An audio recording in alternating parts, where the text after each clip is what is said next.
Good evening, everyone. Thanks for joining us, and possibly good morning to some of us joining from the other side of the world. And a very warm welcome to today's Research Talks webinar, which is the second in a three-part series exploring some pivotal studies in active travel from authors across 3 continents.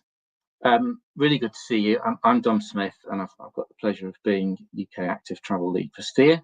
I've recently joined Steer from Transport for Greater Manchester, where I was technical lead for active travel for 10 years, and I've probably met some of you in that capacity as well. And I think in my 15 years as a practitioner in local government, I always felt that we didn't make enough of partnerships with our colleagues in academia. Life was often too busy to read or properly understand the implications of research in the active travel field. And it's in that context that I'm really excited that Steer is partnering with the Active Travel Academy at the University of Westminster with the aim of empowering active travel practitioners by making academic research more accessible to them. And one of the ways of doing this is by hosting these sessions, which give you direct access to academic researchers and their findings. We're also supporting the development of reader-friendly lay summaries for each of the research papers featured in the series. So these are concise summaries which will help you grasp key insights from them in 10 minutes or so, far quicker than it typically takes to read and understand an 8,000-word academic paper.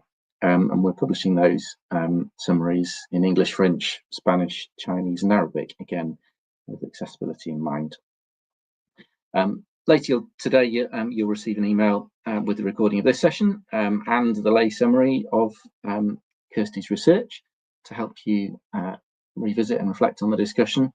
So I'd like to introduce our speakers for today's session. We're really delighted to welcome Rachel Aldred, who's the director and founder of the Active Travel Academy at the University of Westminster, and Dr. Kirsty Wild, who's a senior research fellow in population health at the University of Auckland, New Zealand, and she authored the report that we're going to be discussing today. Her research explores how e-bikes can help close the gender gap in cycling in low cycling contexts, which I think is a really valuable topic. But first of all, I'm going to invite Rachel to tell us a bit more about the Active Travel Academy and its aims and how it can support practitioners like us in our work. Brilliant. Thank you very much, Dom. And yeah, I'll be fairly brief, but just to let people know, the Active Travel Academy is a research and knowledge exchange centre based at the University of Westminster that was set up at the end of 2019, which, as you can imagine, was kind of an interesting time to set up a research centre. But we are well established now. We have research projects funded by organisations including the National Institute for Health and Care Research, the Motability Trust, Department for Transport, Active Travel England, Transport for London, and we carry out a wide range of sort of outreach activities as well, including these activities supported by Steer. Thank you very much for that. Maybe just quickly a flavour of some of the research that we're currently hosting. So 4 PhD students we've got more than 4, but I'll just say something about 4 of their projects to give you a sense of the breadth. So Ian Plowright, one of our PhD students, is critically analysing movement and place, link and place hierarchies in order to better deal with residential streets. Kate Bartlett, another PhD student, is conducting analysis of English and Dutch travel survey data, looking at the potential to increase cycling to rail stations based on the levels that we see in the Netherlands. Katie Pennick will be starting soon, and she'll be looking at accessibility of active travel infrastructure, particularly focused on disabled people's interaction with this infrastructure. And Dulce Pedroso is looking at how migrants make use of cycling in Bristol in a partnership with the Bristol Bike Project, exploring how cycling can affect and contribute to a sense of place and a sense of belonging. So hopefully that just gives you an idea of the diversity of work that's going on just among some of our PhD students. Now, the article that Kirsty will be talking about is published in Active Travel Studies. And Active Travel Studies is the Active Travel Academy's journal. The editor-in-chief is my colleague, Tom Cohen, who can't be here this evening because he's organising another event, which is part of one of our seminar series. So we have a couple of seminar series called Walking at Tea Time and Cycling at Tea Time, which are online and or in person, and are quite policy and practitioner focused. But Tom is the editor-in-chief of Active Travel Studies and has sort of shepherded the journal over the past few years. We've published tens of articles. I think we may be on to 50 now, I can't quite remember, but it's all platinum open access, which means nobody pays to read, nobody pays to publish, which I think is really important. And we're currently putting together a special issue led by my colleague, Dr. Harry Larrington Spencer, on disability and cycling, which is going to be really exciting. One of our focuses is around social justice, equity, inequality, and so on.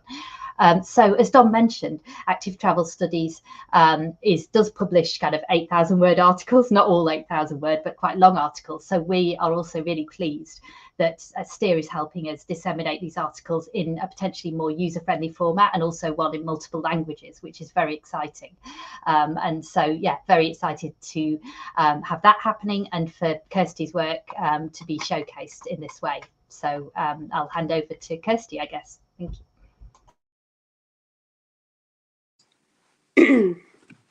Good morning, everyone.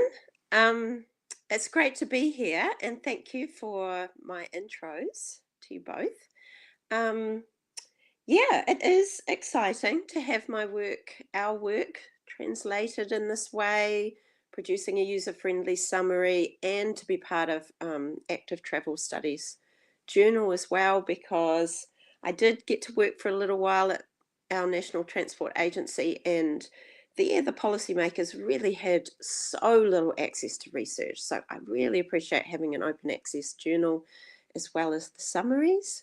Yeah, so I'm Kirsty. I am an environmental sociologist and a public health researcher at the University of Auckland. You'll also hear that I have a cold, so sorry about that. I feel it's slightly karmic because when we had a planning meeting for this session, I was sort of slightly bragging about what an amazing summer we've been having here in Aotearoa. And then my son went away on holiday and came back with this typhoon of a cold. So, but I can speak today. I'm happy to be here. Yeah, I'm going to talk a little bit about one of the papers that came out of our Electric City project. I can't, oh, woohoo, there it is. Yes, and I didn't do it alone. This is a paper that I wrote with some colleagues who aren't here because they don't get up at the crack of dawn, but they're with us in spirit. Yeah, so it came out of a broader project. It was called Electric City, that was about exploring the potential for e-bikes in Tamaki Makaurau, Auckland, to help us build better cities, lower carbon cities, healthier cities, less congested cities. Yeah, and I think probably two of the most interesting papers that came out of it are this one on gender and e-biking, and another one that I wrote, which I think is still one of my favorite papers, about where I used this data set to explore the question around why cyclists are often found to be the happiest commuters. I use this data set as well. I'm going to talk about the gender and e-biking paper today. In this study, we explored, as a qualitative study, a key informant interview study. We explored the experience of e-biking from the perspective of three different groups: e-biking in Auckland and its potential, from e-cyclists themselves, planners, policymakers, and e-biking retailers. And this is sort of in recognition of the fact that biking experience is what McCullough et al. Call an assemblage. It's made up of a person who rides, the technology they're using, and the places that they use to ride in. And so we have experts in these three dimensions of e-biking. So why did we end up talking about gender? It just came through as a strong theme in both the interviews, and also when we did some counts on one of our most popular cycleways, we could see that there's a gender difference there between push biking and e-biking. We have a pretty typical split there with push biking, about 80% men, 20% women. Whereas the gender split was quite different with e-biking, right? So you've got only 60% men, 40% women. So we could see that women were much more likely to be using e-bikes than push bikes. So it was a theme that I explored, ended up writing this paper out of it. This is feminist transport research. I am a sociologist, so I'm not just interested in the way that gender influences transport. I'm interested in how transport influences gender and the possibilities for women in our societies. And in public health, I know that women, and you might have seen the new WHO research, we're much less likely to have opportunities for exercise, and that impacts on our health in a whole lot of ways, results in specific increases in types of cancer risk and mental health risks in particular. We also, in almost all cultures, have more restrictions on our movement, which restricts our opportunities in society.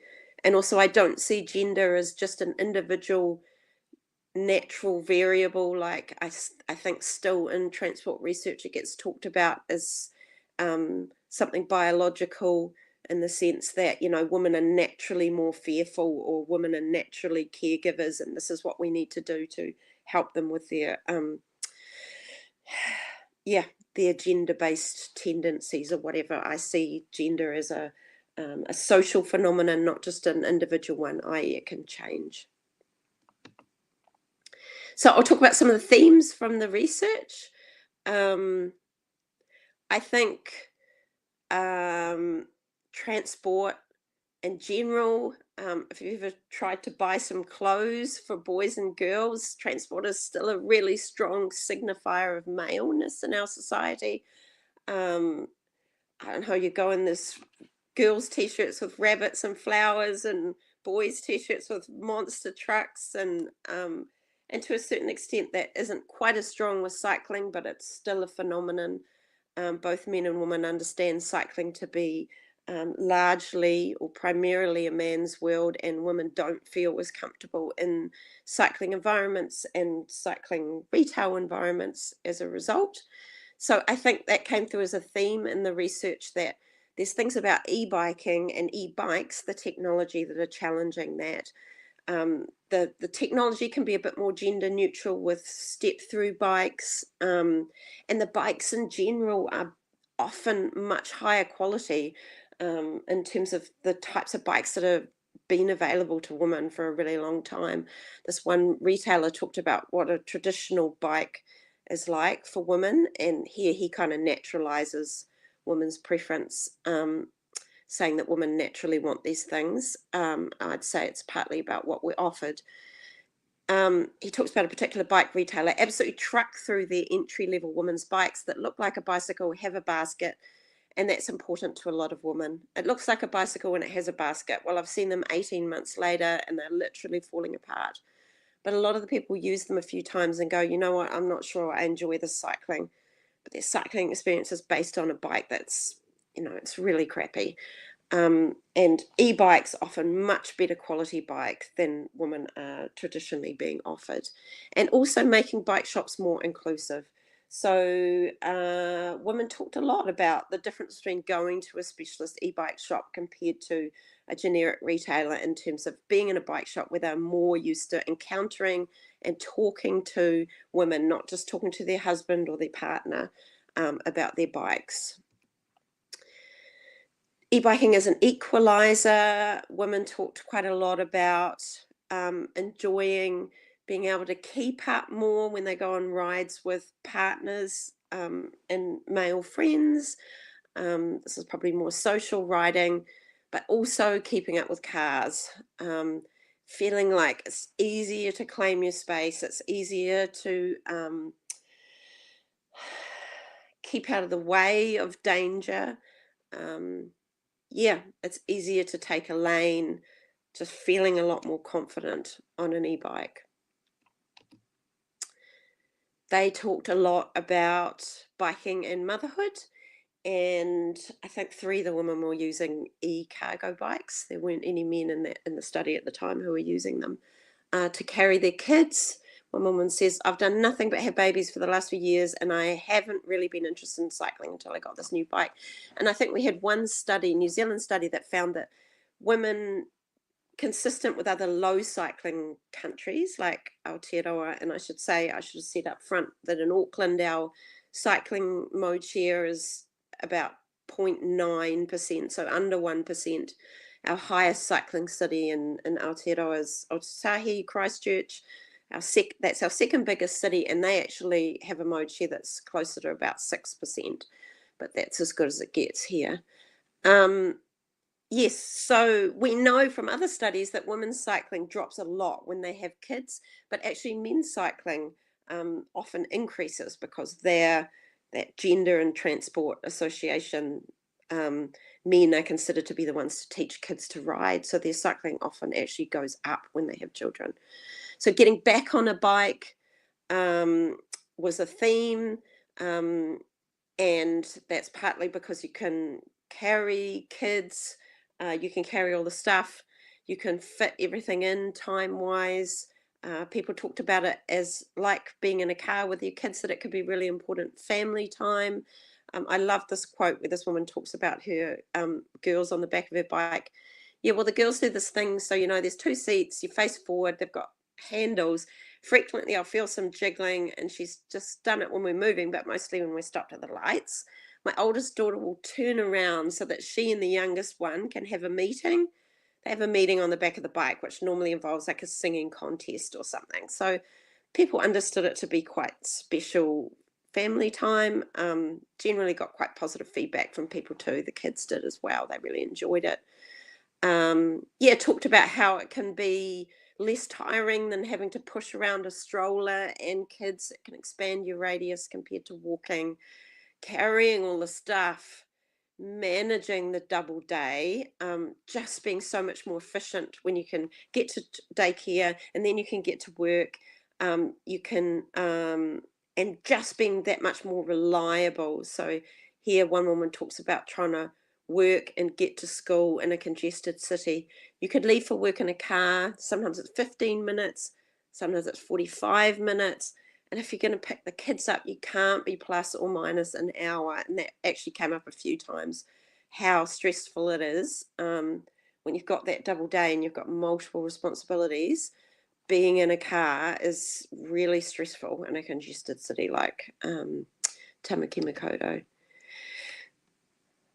A number of women talked about how they preferred it to the gym. They found it a more inclusive space than being in a gym. And there's lots of good research on why women, a diverse range of women, particularly women in larger bodies, don't feel that welcome in gyms. Once again, the double day, fitting in time for exercise, and also lastly, being able to manage, like being able to bike, but being able to manage the sweatiness so that you don't, especially in workplaces that don't have showers, you can get to work and you're not too sweaty, then perhaps you can exercise a bit more on the way home. So I really appreciate Steer putting in the effort to create a lay summary. I think Rachel said we do 8,000 word articles, and as a qualitative social scientist, that's important because articles that are qualitative, the data is people's words, so we need to have the space for their words, and it can make articles long, but really interesting to read. I think it's really important to capture people's experience and not just reduce it to numbers. And we know that the research shows us that what's most compelling data-wise to communities is qualitative data. What's most compelling data-wise to policymakers is quantitative data. And what's most compelling to funders, i.e. politicians, people who fund research and programs is a mix. So yeah, but also appreciating the opportunity to create a little bit of a summary here and in different languages. And this is an excerpt here from the summary, just giving an overview of what we found from the study. And so I would say that there are some really awesome positive aspects of the entry of the e-bike in terms of women in cycling and women's opportunities in general, opportunities for more exercise and yeah, increasing our mobility. So they make it easier to cycle, providing higher quality bikes, enabling women to carry kids, keep up with traffic, less sweating in public, and might make bike shops more welcoming places for women. And I did note that I think there's some downsides, perhaps, that e-biking might be supporting that trend of making women fit into fast biking environments rather than adapting biking infrastructure to fit a style of slower cycling that may suit many women, particularly if you have care responsibilities and you want to bike with your kids, you want to bike with elderly people that you're caring for. Women tend to be more supportive of a sort of 8 to 80 model of biking infrastructure. And speeding up cycling doesn't necessarily support that. And that these bikes, particularly cargo bikes, e-cargo bikes, are not really accessible to low-income women, which isn't a sign that they aren't awesome. It's a sign to not stop here and keep moving forward in terms of providing financial support to make them available to everyone. Yes, so there is my summary. Love to hear from you all if you have questions. Thanks, Kirsty. That was really, really interesting. Thank you. We'll open the floor in a moment. And apologies, I should have said before Kirsty started that if you've got questions, please do put them in the comments box. You should see, if your screen looks the same as mine, you should see you've got a comments little speech bubble at the top right-hand corner of your screen. If you click on that, it'll give you a chat like in Teams. So if you put any comments in there, and I'll try and put those to Kirsty as best I can. While you're just thinking about that, if I could just give you a little plug for the details of the next 2 webinars in our series. So firstly, we'll be having our regularly scheduled one on the 27th of March, where we'll be exploring innovative strategies to address the challenges of improper e-scooter parking and improving public perceptions of shared e-scooter programs. Very topical in many cities, I'm sure. So that's on the 27th of March. And we're also just about to launch a brand new event in honour of International Women's Day. And that will be online on Thursday, the 13th of March, where we're going to delve into some of the key barriers preventing more women from cycling in that too. We will circulate details of both of those in the next day or so. And as always, if you can't make any of the sessions live, don't worry, we'll be recording them as well and send that to you. So I'm going to move on to questions for Kirsty. So please, if you've got questions you want to ask her, please put them in the chat. I'll kick off if I can, but a couple for you, Kirsty. I suppose firstly, obviously you're on the other side of the world. It's morning where you are and evening where most of us are. So the research was undertaken in New Zealand, and I just wondered to what extent you think its findings apply globally. Yeah, so there is a difference between low and high cycling countries in terms of the barriers to women's cycling. In New Zealand, Aotearoa is definitely a low cycling country, but certainly there's plenty of other places in the world in the same situation as us. We are the most car-dominated country in the world. Overtook the US in 2020, I think.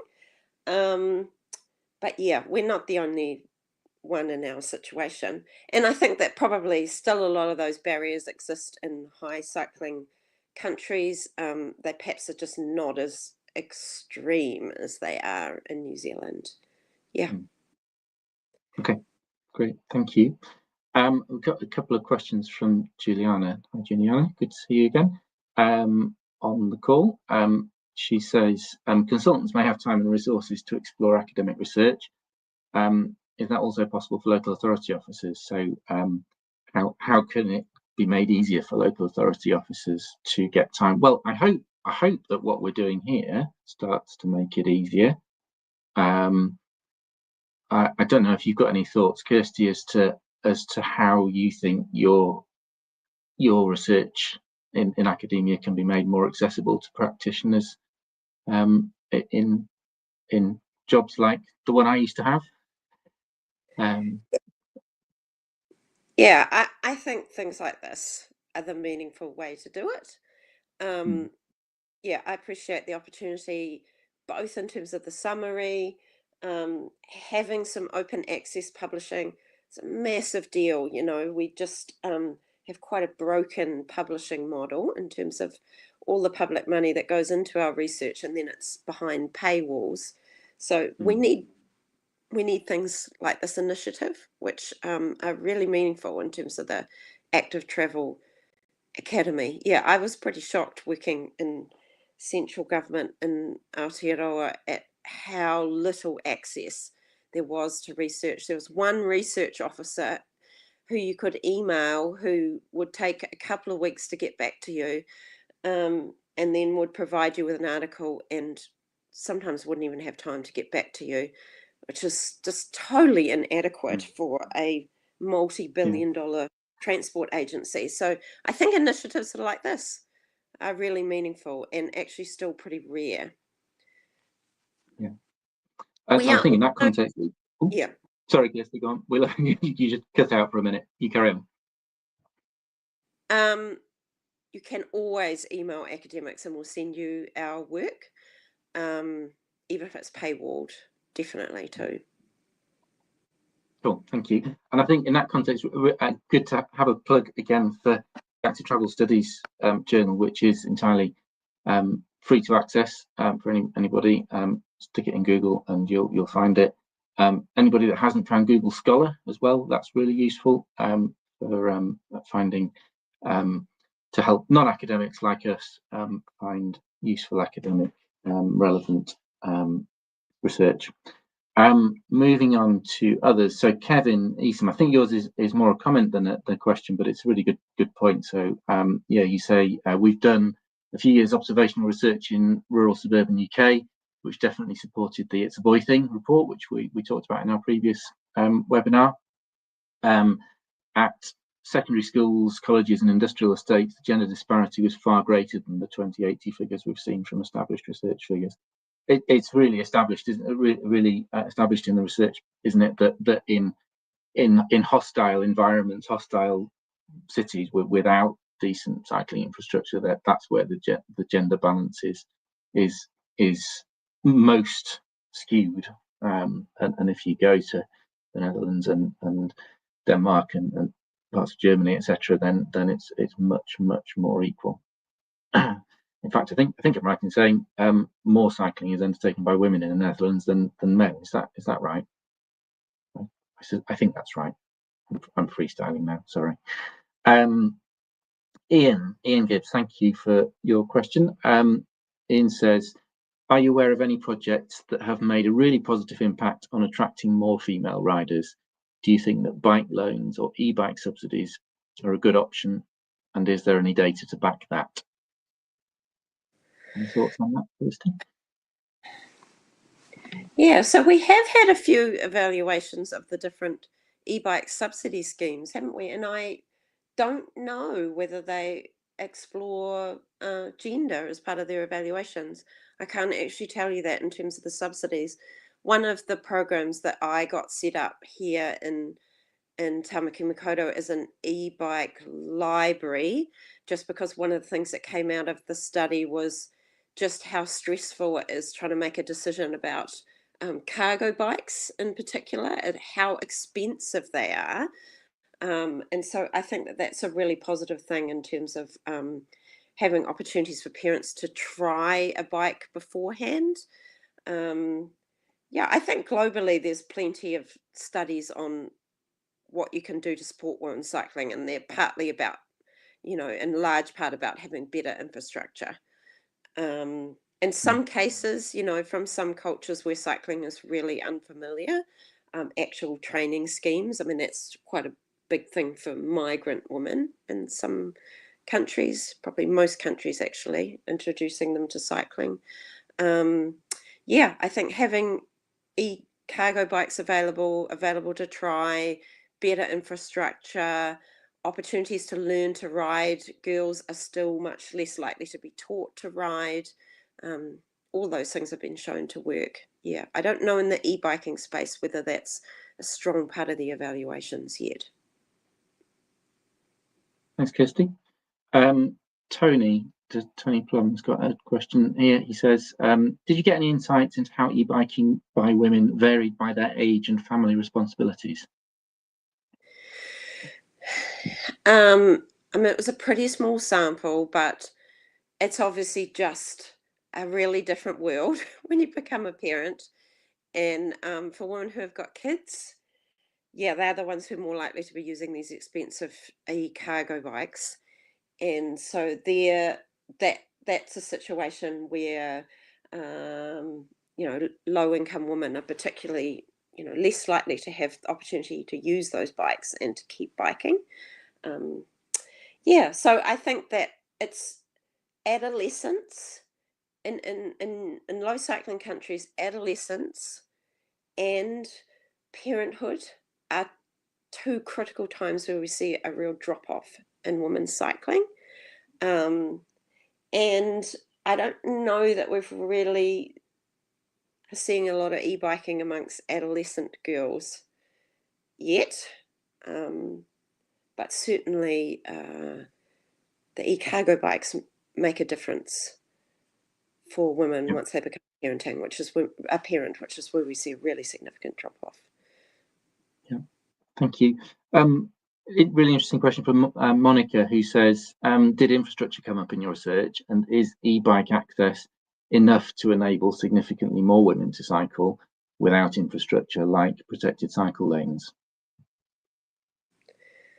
So I think that we did have an increase in cycling infrastructure at the time that e-biking became more of a possibility.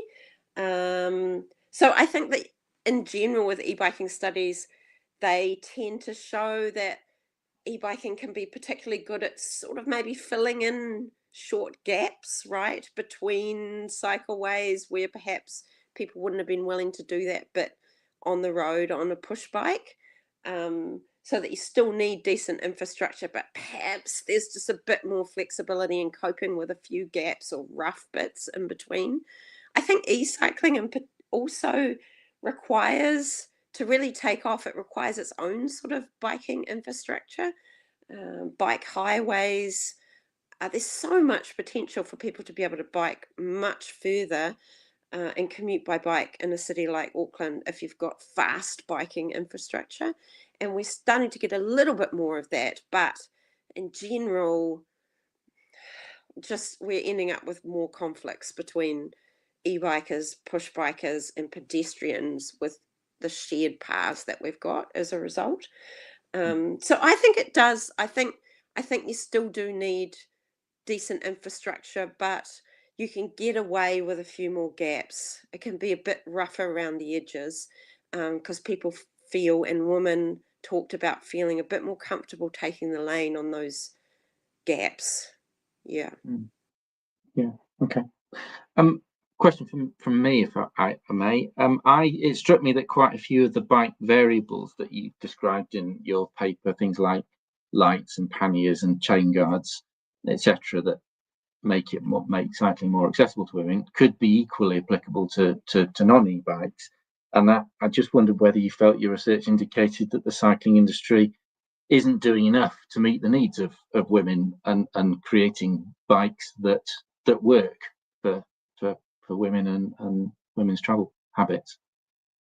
Yeah, so well, definitely in New Zealand. I don't know what it's like there in the UK, but women's bikes just don't come, well, no bikes generally bikes don't come well set up, and e-bikes, as you say, stand out in having integrated lights and having chain guards and sometimes even coming with locks and having carriers, and just make commuter cycling so much more functional.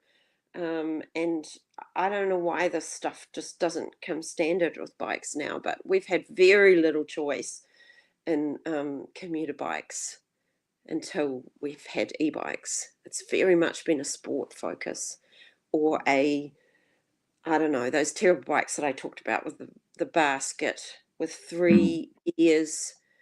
I just don't know how you could even sell a bike in Auckland that had 3 gears. Women's bikes are generally heavier than men's bikes as well.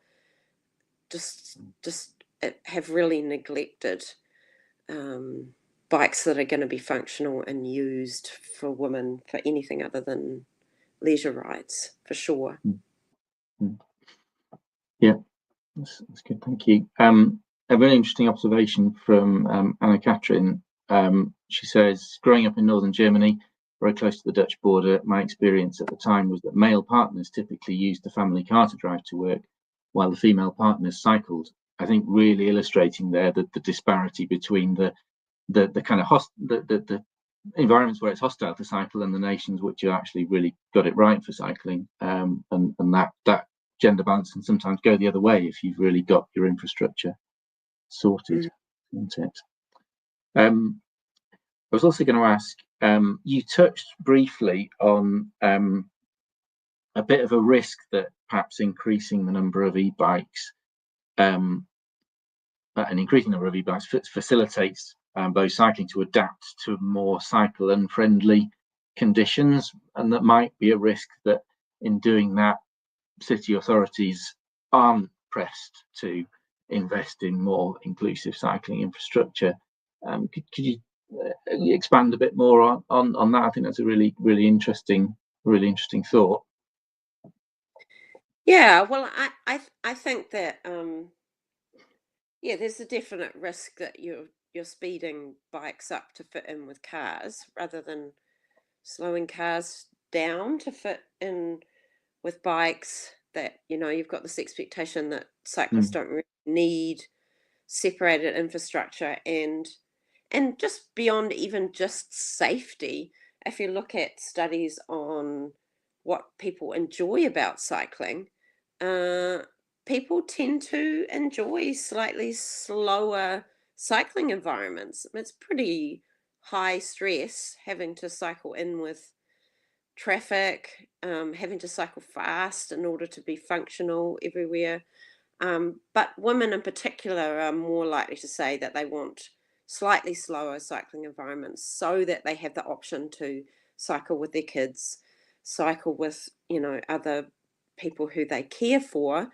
I should say in Aotearoa that Māori people also say the same thing, and we don't have studies on Pacific cycling, but just bigger families. People want to cycle with other people, and women and non-Pākehā New Zealanders are much more likely to want to cycle with other people who aren't necessarily super capable cyclists. I think we're still planning for, the single male fast commuter, and perhaps now we're expecting them to go even faster.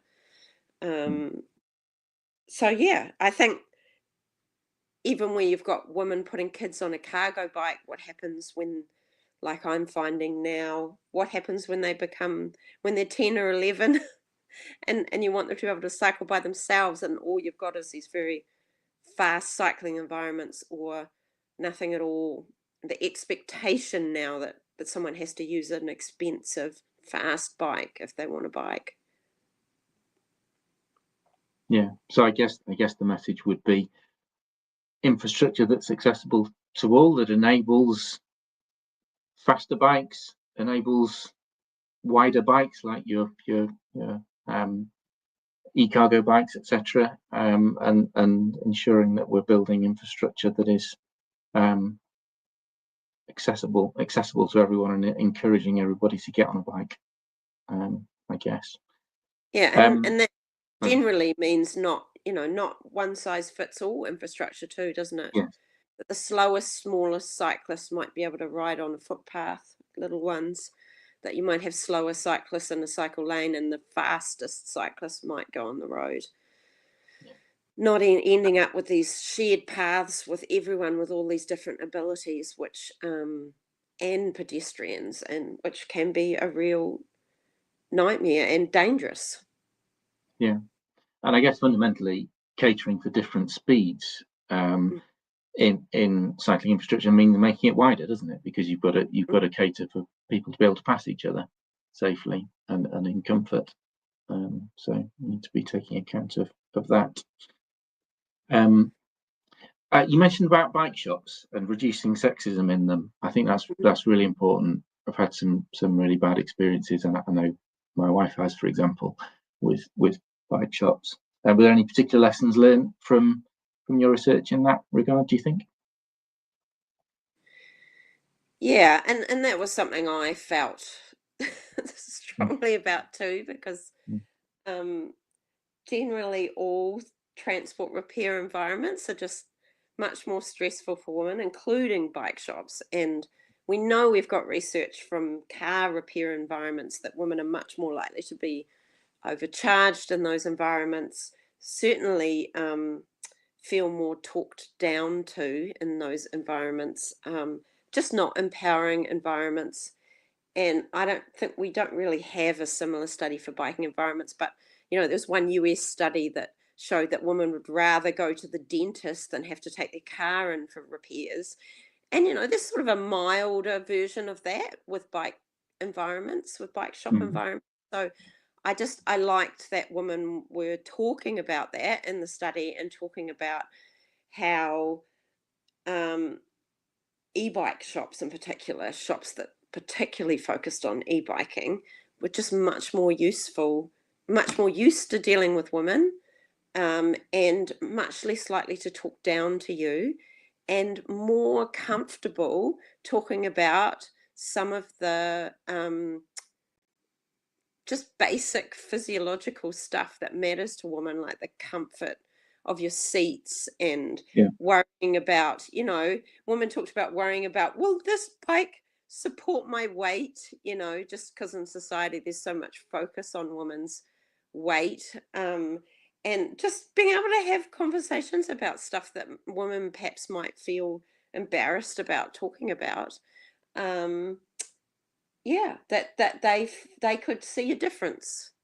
They could see a difference. And I felt that was encouraging. And I liked hearing women who were in those environments also talking about how they had seen the change in the shops too, with a more neutral technology. One woman talked about how she talks about throw your leg over bikes, as opposed to men and women's bikes, step through and throw your leg over, because she doesn't really like that gendering of bikes. And she feels like she wants to get away from that sense that, a step through bike, which can be safer, is a woman's bike, and that biking should be open to everyone, and that we should be able to have better conversations that aren't so gendered about the technology. And she could see that there were real possibilities with that, with e-biking. So I thought that was quite encouraging. I should say, since I did that research, which was 2008, I think, I think the bikes have got a bit more, e-bikes have got a bit more gendered. There's these real sort of motorbike looking ones for men, and perhaps less step through technology. They've got a bit more butch, bit more masculine, some of the men's bikes, and even the language that I feel like some of the bike shops, the way they talk about them, it's like they're a motorbike. And so we have a different regulatory regime here than Europe. We don't have speed restrictions on our e-bikes. We still have plenty of European bikes that have built in, 25k speed restrictions, but we sell a range of bikes, and there's a limit on wattage, but not on speed. So I think there's some more masculine marketing around particular e-bikes, but I still think that holds. It's still been even empowering for me that I And I will even try and take my push bike to the e-bike shop to get them to fix it, just because I know they don't talk down to me. Yeah. And I'm more likely to encounter other women in those spaces. Thank you, Kirsty. That's been really insightful. We did say that we would keep it to 45 minutes, and we've reached that 45 minutes. So yeah, thank you all very much for joining this evening. Thank you particularly to Kirsty for getting up early. What time is it with you? It's not too early, I must say. It's 7:45 a.m. Well, so it's not too bad. I am a mother, so it's not too well, bad. you've got a day at work coming up, and whereas we need to go and cook our tea, so we will call it there. But thank you everyone very much for coming. I hope you really found this thought-provoking, enjoyable, and I hope we'll see you for our next one of these, which will be our International Women's Day webinar on the 13th of March, and then the next in our regular series on the 27th. Hope to see you then. Thanks, everyone. Thank you.